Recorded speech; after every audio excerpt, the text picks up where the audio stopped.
Hello friends, unique Hindi shorthand में आपका स्वागत है।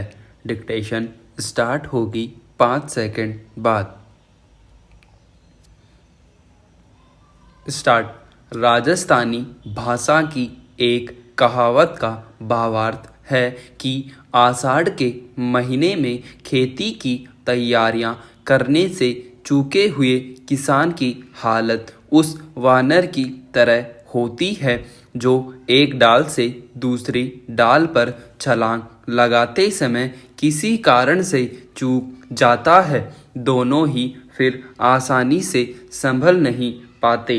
कहावत का एक भावार्थ यह भी हो सकता है कि अवसर मिलने पर उसका सदुपयोग करने से चूका हुआ व्यक्ति कालांतर में अपनी लापरवाही के परिणाम भुगतता है। तैयारियों का यह तारतम्य केवल रोज़मर्रा की ज़रूरतों के लिए ही ज़रूरी नहीं है, बल्कि प्रकृति से मानव जीवन के रिश्तों को बनाए रखने के लिए भी आवश्यक है।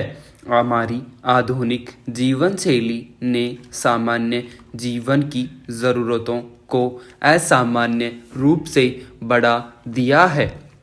ये ज़रूरतें इसलिए भी सामान्य से अधिक प्रतीत होती हैं क्योंकि इनसे संबंधित प्राकृतिक संसाधनों की संरक्षा के प्रति मनुष्य समाज लापरवाह हो गया है। इन ज़रूरतों में पानी की ज़रूरत भी है। पृथ्वी के 2/3 से अधिक भाग पर जल है। फिर भी कतिपय विद्वानों को आशंका है कि कहीं अगला विश्व युद्ध पानी के मुद्दे पर ही नहीं हो। कुछ लोगों को यह बात आश्चर्यजनक लग सकती है कि जब दुनिया में इतना पानी है तो पानी के मुद्दे पर युद्ध का भय क्यों? लेकिन यह आशंका उस समय सच का स्पर्श करती सी प्रतीत होती है जब यह पता चलता है कि पृथ्वी की सतह पर मौजूद कुल जल राशि का 2% ही पीने के लिए उपयोग किया जा सकता है, या यह कि दुनिया की आबादी का एक बहुत बड़ा हिस्सा आज भी स्वच्छ पेयजल की सुविधा से वंचित है।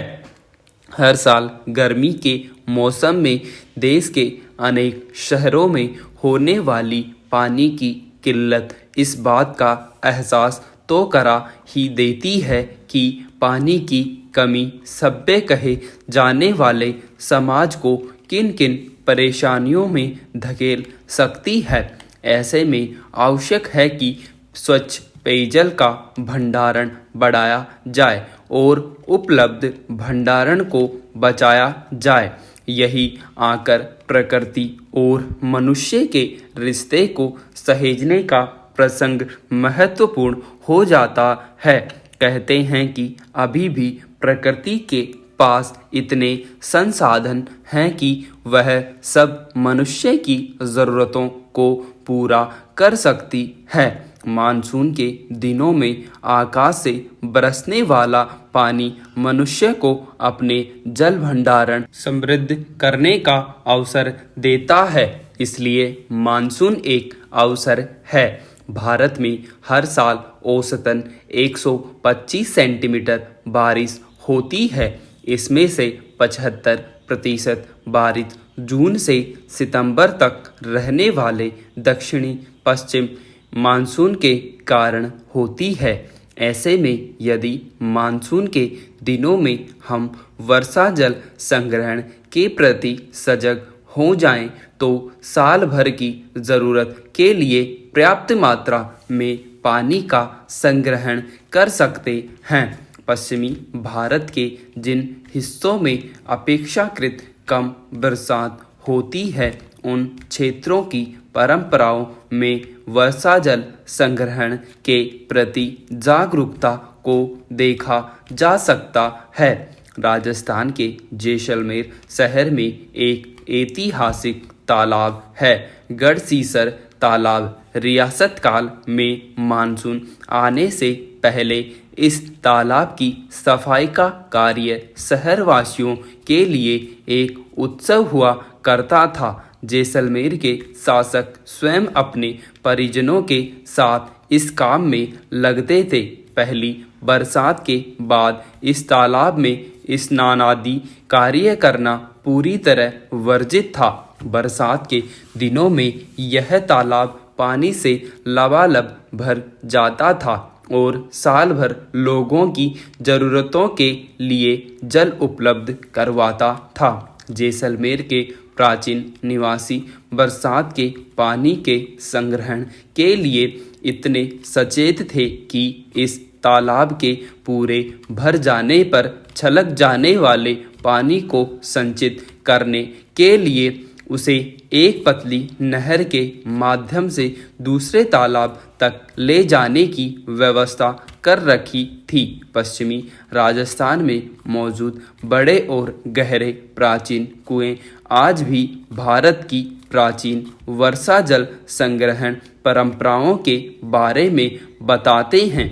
पश्चिमी राजस्थान में बरसात कम होती है और पानी की उपलब्धता भी सीमित है, इसलिए उस क्षेत्र में जल संग्रहण की परंपराओं को यह कहकर समझा जा सकता है कि किसी वस्तु या साधन की कभी मनुष्य को उस वस्तु या साधन के संग्रहण के प्रति संवेदनशील बना देती है। लेकिन दक्षिण पूर्वी राजस्थान का कोटा शहर तो उस चंबल नदी के किनारे बसा है, जिसे संस्कृत ग्रंथों में सदा सलीलता कहकर संबोधित किया है। सदा सलील अर्थात ऐसी नदी जिसमें पूरे साल पानी का सतत प्रवाह बना रहे। 14वीं शताब्दी में जब बूंदी रियासत के अधीन कोटा एक छोटा सा शहर था, तब बूंदी के राजकुमार धीर दे ने इस शहर में 13 तालाब बनवाए थे, जो बरसात का पानी संग्रहित कर लेते थे। इससे भूजल स्तर भी बना रहता था। प्राचीन काल में तालाब ही नहीं, कुएं, जोहड़, बावड़ियां, झील और कुंड जैसे मानव निर्मित जल स्रोत यही भूमिका निभाते थे। प्रकृति जब बरसात के पानी के रूप में धरती को वरदान दे रही हो, तो उस पानी को सहेजना प्रकृति के वरदान को मान देना है। हमारी परंपराओं में पानी के संग्रहण को समृद्धि का परिचायक माना गया है और पानी के अपव्यय को आपदा का कारक। लेकिन ज़रूरतें पूरी करने लायक पानी बहुत सहजता से उपलब्ध होने लगा तो हम भूल गए कि क्यों रहीम ने कहा था, रहीमन पानी राखिए, बिन पानी सब सून। पर्याप्त देखभाल और संरक्षण के अभाव में अधिकांश कुएं और कुंड उजड़ते गए और कचरा संग्रहण केंद्र में तब्दील हो गए। बावड़ियां अपनी उपेक्षा पर आंसू बहाती दिखने लगीं। स्थिति यह हो गई कि जिन नदियों को पवित्र मानकर उनकी पूजा की जाती है, विकास के नाम पर हमने उन्हीं नदियों को प्रदूषण के हवाले कर दिया। इतने से भी विकास का अंधा सपना पूरा नहीं हुआ तो हमने धरती के गर्भ में सुरक्षित जल को अनियंत्रित तरीके से उलीचना शुरू कर दिया।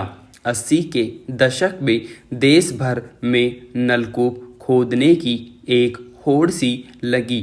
ठीक है, लोगों को उनकी ज़रूरत भर जल उपलब्ध कराने के लिए प्रबंध करना था, लेकिन आमद और निर्गम में संतुलन नहीं बनाए रख पाने वाली संस्था तो दिवालिया होती ही है। होना तो यह चाहिए था कि भूजल स्तर बचाए रखने के लिए समुचित प्रबंध भी किए जाते। लेकिन जिम्मेदार लोगों ने इस दायित्व की तरफ से अपनी आंखें मूंद ली और परिणाम यह हुआ कि देश के कई हिस्सों में नदी किनारे बसी हुई बस्तियों के आसपास भी भूजल स्तर खतरनाक रूप से कम हो गया। विराम।